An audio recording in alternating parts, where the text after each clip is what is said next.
Accessibility Craft podcast, where we explore the art of creating accessible websites while trying out interesting craft beverages. This podcast is brought to you by the team at Equalize Digital, a WordPress accessibility company and the proud creators of the Accessibility Checker plugin. And now, on to the show. Hello, everybody. It's Amber, and I'm here today with Chris. Hello, everybody. And I believe we have a special guest today. Lainey, would you like to introduce yourself to our audience? Yes, hello, and thanks, Amber. Thanks, Chris, for having me. I'm Lainey Feingold. I'm a disability rights lawyer. My specialty, pretty much the only thing I know, is digital accessibility. Been in the space since the mid-1990s and really glad to be here to chat with you.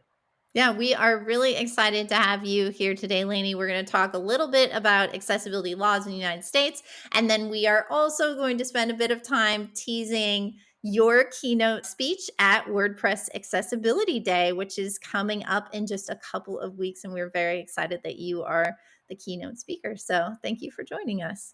Yeah, of course. And of course, we always start every episode with a beverage. Chris, can you tell us what we're drinking today? Yeah, so Lainey requested something that was light on the sugar and the alcohol and maybe bubbly. And so I went back to a brand that I'm pretty familiar with from my time on the East Coast, which is Spindrift. And they've been doing these interesting non-alcoholic seltzers that are flavored with just a little bit of fruit juice. And I found one that was, because it's just lime juice and mint in it, it has no calories at all and no additives or artificial sweeteners either. And it's just it's called Nojito. So it's supposed to be a mojito sans rum and simple syrup. So hopefully tasty, and we can crack these open here, and don't worry about the can crack going on the mic. We can do it. Yeah. Is this one that you haven't tried this one before, right, Chris? Because we're not supposed to have tried them before. No, this is not one that I have had previously. When I was on the East Coast, Spindrift only made like sodas, like sweet fruit juice, and now they're doing all sorts of different stuff. We've actually tried a different Spindrift recently, their blood orange, which was pretty good. So this is a totally new flavor. I'm going to give mine a sip here. Yeah, and Lainey, this is very not technical. You don't have to be a beverage connoisseur, but we just taste it and we talk about if we like it, if we would buy it again, if we would recommend it, if anything stands out. And it's okay to also say you don't like it, because we've had drinks on this podcast where everyone was like, no. No, it's good. Y'all asked me, did I want alcohol or not alcohol, but I'm here in California and it's the middle of the day, so.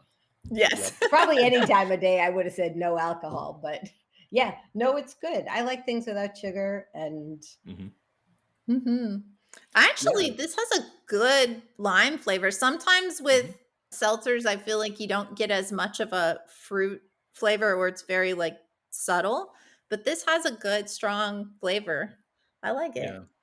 The other thing I'll say with things that have a mint flavor, usually the mint ends up tasting a little bit overpowering or artificial to me, like they're using an extract, like a flavor extract or some sort of additive to achieve the mint flavor. But this just feels like, I don't know, like you would taste in a cucumber mint water or something. Like it's a very clean, natural tasting soda. I appreciate it.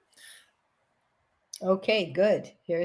I know I always check ingredients of things and it just says carbonated water, lime juice, and mint. It doesn't say mint extract. So good to go on the beverage. Well, good. Then you would enjoy it some more, because I know we sent you 24 of them. We don't usually send that many, but oddly, sometimes with shipping, it's like that actually was less money than so. I know. I said to my husband, wait, there's a box here that says heavy from Amazon. I didn't order it. Did you order it? But yeah, so thanks for sending it, and thanks for having me on your podcast. Yeah, absolutely. And we can sip these while we ask you a whole bunch of questions. Amber, do you want to get us started? Yeah. So I know we were really interested in hearing a little bit more about your background as an attorney and what got you interested in not just accessibility law, but specifically digital accessibility law, because I'm sure there are lots of people who practice that, but you are one of the voices that a lot of us know the most. So is there a specific thing that drew you into this practice or has kept you here? Well, one thing is I think that people know me the most because I do a lot on social media. there is a community of disability rights lawyers who practice digital accessibility, but I always like to say they're busy practicing. They're busy, creating the law that I like to report on to the community. So I am not the only person out there. So that's good news. There's all sorts of ways to start your journey. Believe it or not, I'm going to my 50th high school reunion in October. And when I think back on high school, I did an internship with the ACLU, and I used to Mm. the law library in my town and read the old books. So maybe it started there, but usually I say it started when I was a traditional civil rights lawyer doing race and gender cases. I represented labor unions, and I was in a job. I really liked the job. I got fired from the job. And it was like, whoa, what happens now? And there was an opening in a disability rights nonprofit in Berkeley, California called DREDF. And there was a 4-month opening, which I went to, ended up staying for 4 years. During that time, I was exposed to digital accessibility. More important, I was exposed to blind people who had issues around accessibility on ATMs, which is where I started, and buses, and the whole range of things. But the digital part really started with ATMs, because in the mid 90s there were no ATMs blind people could use in the United States. The ADA was a couple years old. We could have filed the lawsuit, but instead we reached out to banks and said, will you work with us and blind customers and try to figure out a solution to ATMs, which worked. And towards the end of that, one of our blind clients, who were all early adopters, great tech people, said, okay, Lainey, and there was a team of lawyers, we got talking ATMs, which is what we have now in the United States. But there's this new thing called online banking. And if we don't make Mm. that accessible, then we're back to square one, having no access to our own money, no independent access, no privacy. So in 97, 98, we approached Bank America and said, can we work on this new thing, new to me for sure, online banking? And we did, and it was successful, and we didn't have to file a lawsuit. And that's what I've been doing ever since. That's Wow. the structured negotiation. Is that what you're talking about as an alternative to filing a lawsuit, where you have attorneys that guide you through a conversation between two parties? Is that essentially what that is?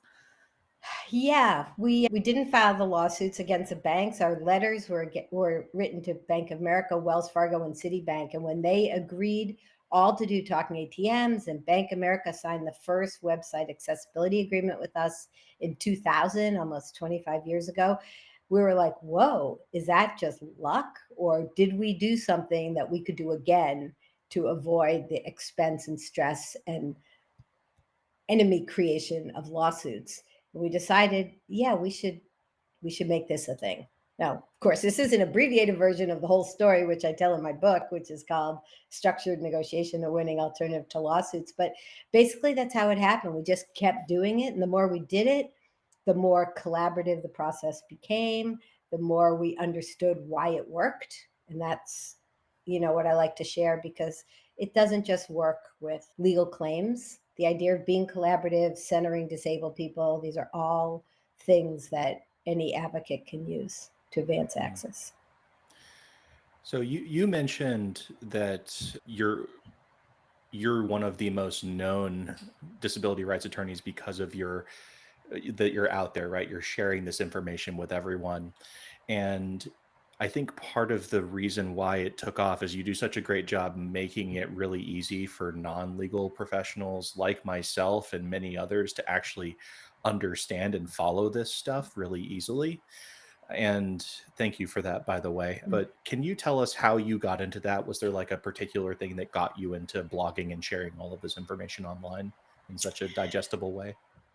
Yeah, that's a really good question. I think the whole social media part started with the book. The book first came out in 2016, and the second edition came out in 2021. And the first edition was published by the American Bar Association, which I never really liked, because I really wrote the book for the accessibility community, the disability community, for lawyers who want to be collaborative.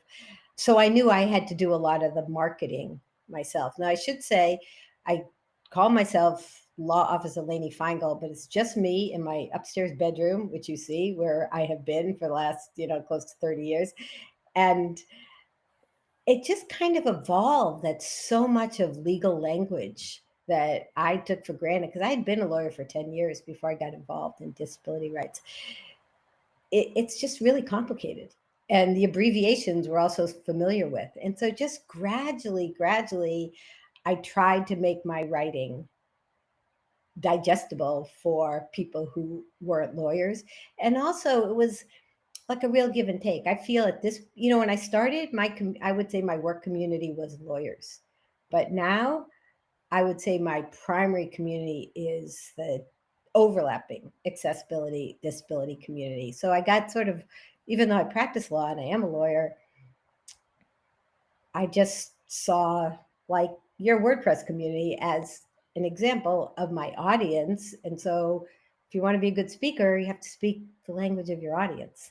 Then on my website, I have a website, lflegal.com, and I have a wonderful WordPress accessibility developer designer who did my website, Natalie McLeese, who I think is one of the founders of WordPress Accessibility Day originally. And I think she might be even speaking this year. She is speaking this year as well. Yeah. And so she's built my site and takes care of it for me. And I want to be a AAA, WCAG AAA site. And I have been since 2.1 or 2.0. And part of that is you have to have a summary at 9th grade reading level for anything written above. So that used to be a thing on my website. Say, I want to meet WCAG AAA, and here's this summary at 9th grade reading level. And over time, I realized everybody wants a summary in plain language. It has nothing to do with WCAG. It has nothing to do with accessibility requirements. So Natalie changed the layout of it. It doesn't say anymore, this is because of WCAG. It just says, here's what's on the page. And having to write the summaries helps me write the social media posts. And now, truth be told, I'm trying to see if AI can help me a little with those summaries, because I've never given a prompt and have it, oh, this is what I'm going to post, but I have given a prompt that gives me a good start. Yeah, or something like, here's the entire blog post I wrote. Can you summarize it in 8th grade language or something like that? In 4 sentences. Yes. Oh, and you tell it 4 sentences. Well, because it's supposed to fit in this little nice teal colored box. That's like the theme of my website that says, I think it says on this page, and it's at the top of every post. And so that really helps with the social media stuff. And I used to do a lot on Twitter before the current ownership of Twitter, and that had a limited character count. So I think, like with everything, if you have intentionality and awareness of it, you can do it. And so that's sort of how I became a person. And also, I feel like a huge debt of gratitude to the disability community who's supported me, the blind community, especially the accessibility world, who's taught me so much, that I feel like not just I should, but I want to give back in a way that lets people understand the legal space. Yeah. Well, I know we've really appreciated it, as like me personally, as an agency, like freelancer, growing up and growing a business, working in web. And because, when you just get the law or even a court case, the big PDF with sometimes hundreds of pages, it's hard. So thank you. I have to say, I know Chris said it, but I think on behalf of everybody in the WordPress community, I think we all really appreciate that you summarize those things for us. And I will say your summaries on your blog posts actually inspired a feature in our accessibility checker plugin, which is we have the same thing where people can add it and it will check their reading level and say, hey, maybe you need to have a little summary, because I appreciated that so much on your website. I found it so useful. So. Yeah. Well, I should really give a shout out to Jamie Knight, who many of you know, in London. And he's the first person to tell me that, I think one day I was feeling like super frustrated about the summary. So I put on social media, like, does anyone ever care about this or read it? And he was the first one to say, I always like to know right up front, what am I going to be reading about, so I can decide if I want to read more about it. And I think that's the other thing is the law is typically presented as a hammer and a source of fear. And I personally, based on my experience all these years, do not think that's a good motivator. So I like to share it and also share it kind of in a package of this is what it means for disability inclusion. And this might be a setback over here, but big picture, everything's going in the forward direction. So, yeah. So I'm curious, as a WordPress user, do you, and it's totally fine to just say no, but I'm curious if you follow how WordPress, the open source, like the project of WordPress is doing at creating something that is more usable for people. Do you ever follow that, or have you noticed if the blogging platform is doing things that you think are good and are making it more usable or not so good? Do you have any thoughts about that?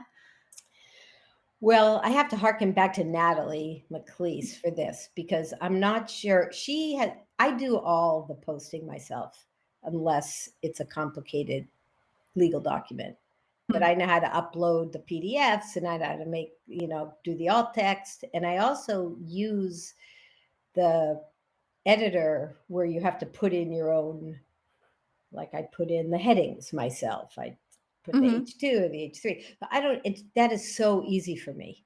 And I'm not a technical person. I know like a few tiny, I can do headers, I can do ordered lists, I can do, unordered lists, whatever they're called. So I don't know how much of that she builds special for me in the back, or that's just, out of the box WordPress. But I do know that I've had WordPress the whole time. And if she can make it easy for someone like me, then I think WordPress at least has the ability for all developers to make it easy for their clients. Because I really like doing the back end myself because I feel like I just learn more. So now if I look at a website, I know, are there headings and are they coded properly? So I've had WordPress from the beginning. Before Natalie, I got my first site in 2008. And that So was early days of WordPress. Yeah. And there were hardly any people. And I'm embarrassed to say, I cannot remember the name of the person, but he's out of the business now. So I don't feel that bad. There were hardly any people to do it. And he was recommended to me. And yeah, so I've sort of been loyal to WordPress, but I don't know how much is WordPress out of the box versus having people like Natalie tell me. There's a popular saying that WordPress is people. It's the people of WordPress that make WordPress great and not necessarily just the platform. Oh, perfect. That's definitely been the case for me. No, Natalie, I just can't recommend her enough. Actually, I recommend her all the time, and that's why she's so busy, which I'm happy for her because she's just, so responsive. The first person I had, I always felt, and I wasn't as experienced. I just always felt like I was doing something wrong. And he was always yelling at me for wanting this, that, or the other thing. I'm like, Natalie and, so many others in the space are just so kind and want to bring people along. And I think, this really ties for me a lot just with the spirit of accessibility and thinking about how as developers, we really have the ability to build something that is easy for our customers or clients to use, whether that's in the back end of WordPress website or on the front end of WordPress website. And it really makes a huge difference for people. If you put that effort in, it makes it a positive experience to engage with the website versus a frustrating one. Oh, yeah. And another thing Natalie does, I don't know if this is part of WordPress, but it's always like on the back end for me. If I have something I can never remember how to resize a photo or, things like that. She'll make me a little video. She'll have the WordPress screen up. She'll like circle where I should be looking and they're just all there. So I can go back to them. And, oh yeah, I know how to do that. Yeah, no, that is fabulous. Well, I know we want to ask you some questions that are not legal advice, but more about the law and looking ahead to your talk. But we're going to take a short commercial break and we will be right back. This episode of Accessibility Craft is sponsored by Equalized Digital Accessibility Checker, the WordPress plugin that helps you find accessibility problems before you hit publish. Thousands of businesses, nonprofits, universities, and government agencies around the world trust Accessibility Checker to help their teams find, fix, and prevent accessibility problems on an ongoing basis. New to accessibility, Equalized Digital Accessibility Checker is here to teach you every step of the way. Whether you're a content creator or a developer, our detailed documentation guides you through fixing accessibility issues. Never lose track of accessibility again with real-time scans each time you save, powerful reports inside the WordPress dashboard, and a front-end view to help you track down hard-to-find issues. Scan unlimited posts and pages with Accessibility Checker free. Upgrade to Accessibility Checker Pro to scan your website in bulk, whether it has 10 pages or 10,000.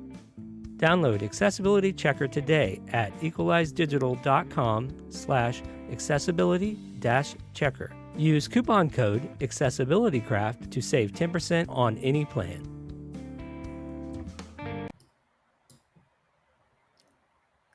And we're back. So you've been in the accessibility world for considerably longer than any of the three founders of Equalize Digital. And once I started paying attention to accessibility, this is just me personally, I started seeing it everywhere. And I'm curious, for someone who just has better, longer perspective than me, if we're actually seeing an acceleration in accessibility as a trend or as a focal point in the world, because that's what we're seeing. And I'm wondering what your impression has been just over the last 2 to 3 years, if accessibility is becoming more or less of a focus or the same. I would definitely say more. I am an optimist, and I think kind of to be in this work, we have to be optimists. And I think there's some real concrete reasons for that right now, like the European Accessibility Act is getting a lot of attention, and that's going, the first set of deadlines happens this June, and it was first enacted a couple of years ago, and every European Union country, member state is enacting their own laws. So there's a lot of conversation about that, because it doesn't just apply to organizations in the EU, it's anyone putting products and services that are covered into the market. So there's that. Then back closer to home, we have the Department of Justice finally issuing the regulations that require WCAG, meeting WCAG for state and local governments. Now, if anyone's heard me over the years, I'm always saying regulations matter, but don't wait. I have some great slides of people like waiting, waiting for a train or waiting Until the very end. Yeah. And, the Americans with Disabilities Act and other US laws have such a strong foundation for inclusion, for non-discrimination, for effective communication. Why the cases require accessibility even without regulations. Mm-hmm. And it's important to have regulations because it just normalizes it and there's less discussion.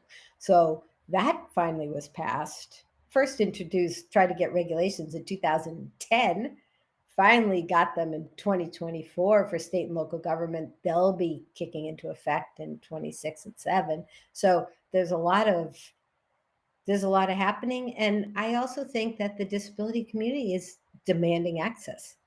These Mm-hmm. laws don't just fall from the sky, as I've said. They're the result of advocacy, organizing, protesting by the disabled community. And it's like enough already. We have the WebAIM does their survey of 1 million websites. It shows all these violations. And so, yeah, I would agree with you, whether you've been in a long time or short time, there's a lot of focus. Mm-hmm.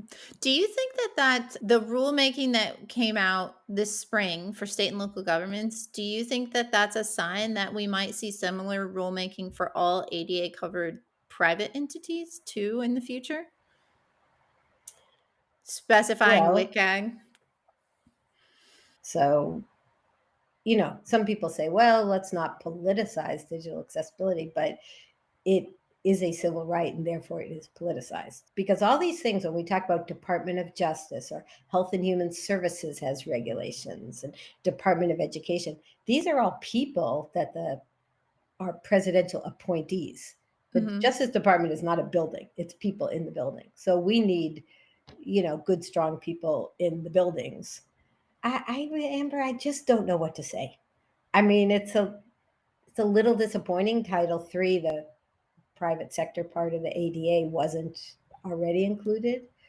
But like I say, the ADA is so strong that you can't discriminate and you have to effectively communicate. And in the digital age, there's no way to meet the ADA obligations without accessibility.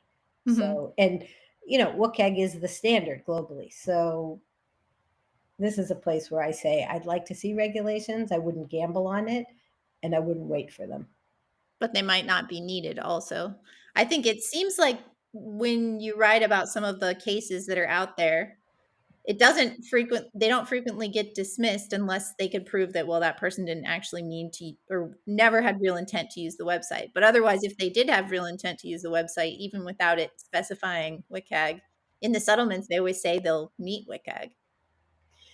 Yeah, I mean, there's still some legal issues out there, like for the private sector. If you don't have a physical place, if you're web only, the US is a big country and the federal law is interpreted differently in different parts of the country. So some parts say, oh, you have to have a physical place, but nobody's building a website just for Texas, for example, or Mm-hmm. just for Alabama. So to me, talk about what to communicate to non-lawyers doesn't so much matter to me. This idea of nexus, that in some places you have to say, well, the website's connected to a physical place. Like if you have a store and people can go to the website to choose products to pick up, that would create a nexus. Some parts of the country say if you don't have that, if you're pure web only, then the ADA doesn't apply. But if you have a website that goes all over the country, many other parts of the country say web only does apply. So, Mm-hmm. yeah. And is this why these suits are getting concentrated in just a few states typically? Partly that, and partly that the Americans with Disabilities Act doesn't allow the disabled person bringing the lawsuit to collect any money. It provides for a fix and it provides for the lawyers to get paid. But some states, California, New York in particular, have laws that say if you violate our state discrimination laws, you may have to pay money. And, Got it. I think you've heard me speak on some percentage of these cases are what I consider not to be very ethical and are mostly focused on the money part. And therefore, you see them in states where there's money available. Yeah. So I know all of us who are accessibility advocates and work in this space, we're all very pro this. And we think, like the European Accessibility Act and the deadline in June that's going to force e-commerce to become accessible. I personally am like, that's good. They haven't chosen to do it on their own. Maybe they needed a law to force them to do it. But I talk to a lot of freelancers and small agency owners, especially ones who work on really small budgets. And they're trying to figure out, how does this shape what we do, especially in WordPress, where they're not really building all of the website. A lot of times they're purchasing plugins or themes and just sort of assembling them for people. And I know you can't give any legal advice, so we're not asking for that. But I am curious if you have any thoughts on how freelancers or agencies maybe should discuss this with their customers, or things that they might want to include in what they're doing. Yeah, that's kind of a two-part question in terms of what they can do, especially with small sites. I mean, you guys are builders, so you know more than me, but WordPress has their accessible themes. There are companies like your own that offer accessible services to WordPress developers. There's so much free information about accessibility. I mean, you're doing 24 hours of free accessibility information, WordPress Accessibility Day, and Inclusive Design 24, ID 24 does free 24. That's coming up later in September or maybe next week. I'm not sure. I think that will be out by the time this podcast airs, so we can definitely include a link, because that's on YouTube and anyone can watch those videos free. You don't have to register, so we can include that in our show notes. Yeah, I think that would be ID24. good because there's so much information. I myself use Accessibility Insights from Microsoft, which is a free plugin on the browser. So you can see, I mean, I like what Microsoft does, not to say about what anybody else does, but just because they don't just tell you what the problem is, but they tell you how to fix it and why you should fix it. Because once people understand the why of this whole thing, I think that's key to advancing accessibility. If you just think of it as a legal requirement or something no one will use or just some burden that nobody cares about, then it's hard to motivate yourself to do it. I mean, that's what happened with me with that 9th grade summary. Until I really saw the why, I did it because whatever, but I wasn't that happy doing it. So, and the second part of your question about talking to your client, if you're an agency talking to the clients, that's key. There is a real, what can I call it? Just a lack of good contracting around accessibility. Like if you have a contract with someone about a website, you have to mention what the accessibility standard is, how it's going to be tested, who's responsible for fixing things that come up afterwards, will there be additional money, all the things that could happen should be talked about, not in an adversarial way, but accessibility is a thing. It's something I care about. We're going to deliver you an accessibility site, or we're going to deliver you a site, except you're going to be responsible for these parts or whatever. Just have conversations. We have to normalize accessibility, just like security's in the car. What happens with a privacy breach? There's probably something in the language. Well, if there's a privacy breach, who's responsible? So it has to be like on the table, not as a fear thing, but hey, this is an issue, and here are some of the things that come up. Mm-hmm. And then I'm guessing then the advice would be for all of our agency freelance people who are listening to this is that you need to have an attorney who is familiar with writing contracts and go to them and say, hey, I need to make sure I have language in here that addresses accessibility. Yes. And the truth is that, when I first started out, we used to say, don't just say a sentence that says, I'll deliver a website that complies with all laws. That's not enough. So your lawyer may not, like you may have to bring the accessibility part to your lawyer who knows the contract part and make sure everything's in there. Because, this is one of my sort of pet peeves is that the legal profession doesn't know enough about accessibility, even though it's an ethical legal requirement to be able to communicate with your clients and to not discriminate. So yeah, follow the best practices and see how you can get those put into your agreement. That's what I would offer as non-legal advice. That's what I would do if I our attorneys actually told us that we should never promise that compliance with laws. We offer web content accessibility guideline conformance. But he's like, you're not an attorney and you're not a judge. How are you going to tell someone this complies with laws? And I was like, that's probably a good point. I am not an attorney. Well, I also like that. Well, I am an attorney and I like that because the more specific you can be, don't be afraid of specifics.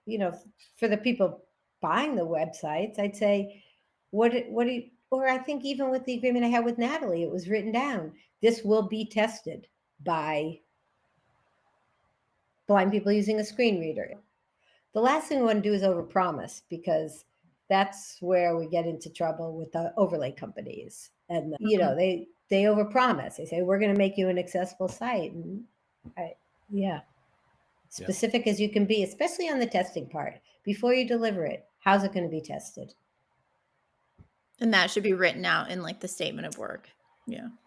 I haven't written those contracts, but I have written some articles, I think, on the kind of language. And this is telling me I probably should write something like best practice for contract language. I think we all need that if it's not out there. Or maybe you can get your lawyers to write that. Yeah, I should ask them.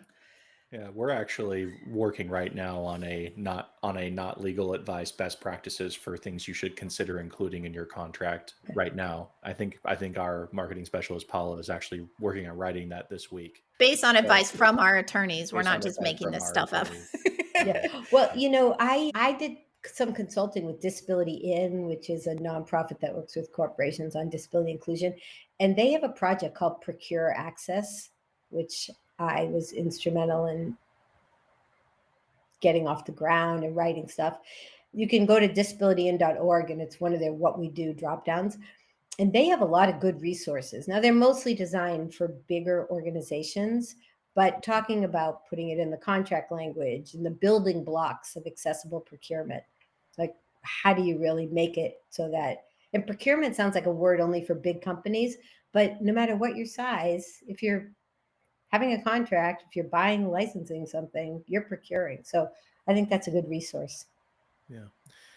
And with these things, it seems like there's really two ways that the pendulum could swing. There's Equalized Digital's side where we are highly specific and provide tons of information in our contracts and statements of work about what we're making accessible to what level, et cetera, what's included, what isn't.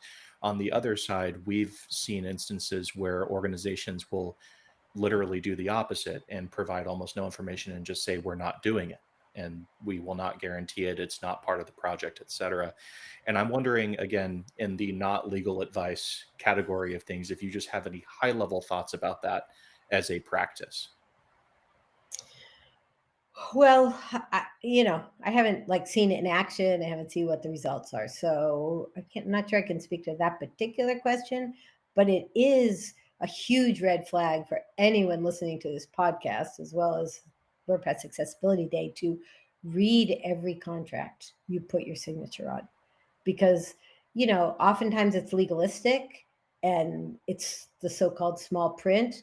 But if you're about to sign a contract where the person building your website says we're not responsible for any accessibility, that could really heighten your responsibility as the purchaser of the website. Any business to business contract, if you don't want to read every tiny thing, search for WCAG, accessibility, and see what you're saying, because you put your name on some piece of paper. That's like standing on a mountaintop and announcing, I just let the plugin provider off the hook about accessibility. So, you really got to know what you're signing, and you got to look for people who do create accessibility, who believe in accessibility, who will, give you a roadmap and say, if you have accessibility problems, or if your clients have accessibility problems, let us know. Here's our process for remediation, because we all know there's going to be problems down the road, no matter how committed people are. But the trick is to be transparent and honest about how those problems are going to be fixed, and make sure it's clear in any contract, whether internal business to business or external business to customer. Yeah.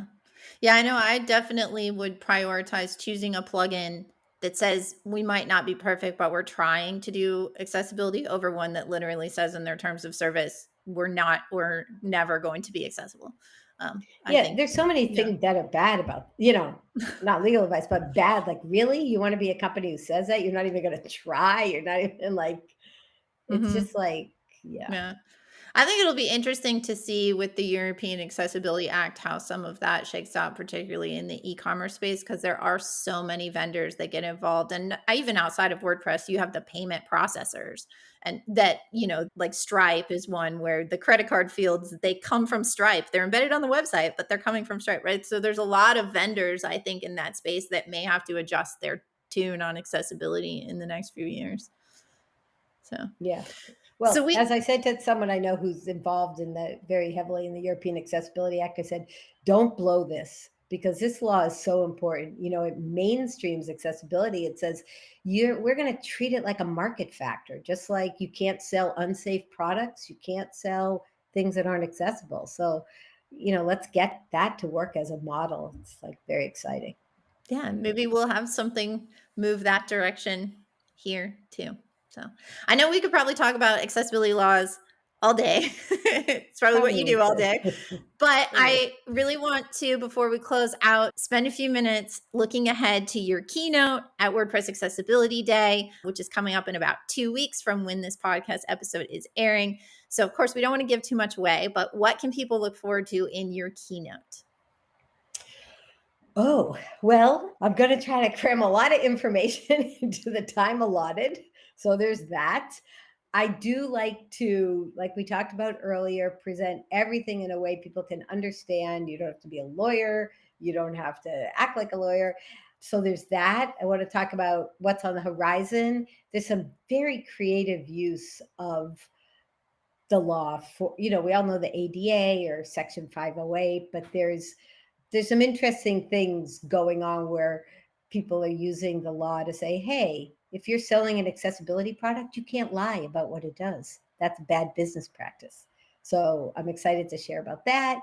And I like my slides. I try to have really good images. And in the background, I have jumping dolphins because that's my spirit animal. I like to say you don't have to be a shark to advocate for accessibility. You can be a dolphin instead. And I like to get that theme across too. So I'm really looking forward to being with you, and thanks for the opportunity. Yeah. I love the shark versus dolphin thing. Can I just say that's wonderful? I really like it. Mm-hmm. Yeah. All right. Well, thank you so much for joining us, for answering our ridiculous questions that keep trying to pull you into offering legal advice, and you probably feel like you're doing like an obstacle course over there. We really appreciate everything you do and your willingness to share information with the community. Thank you so much for being here. Yeah, thanks for having me. Yeah, so for everyone who is listening, WordPress Accessibility Day is October 9th through 10th. You can register and attend totally for free. You do have to register, though, because we use Zoom webinars because they have a really great separate American Sign Language interpretation view. We are going to have sign language interpretation. We're going to have live captioning. So you have to register to get invited to the Zoom webinars. So go to 2024.wpaccessibility.day and you can register for free before October 9th and 10th. Lainey, before we sign off, how can people follow you? What's the best place to find you online? The best place is LinkedIn. I'm the only Lainey Feingold, but that's good. My name is spelled Lainey Feingold.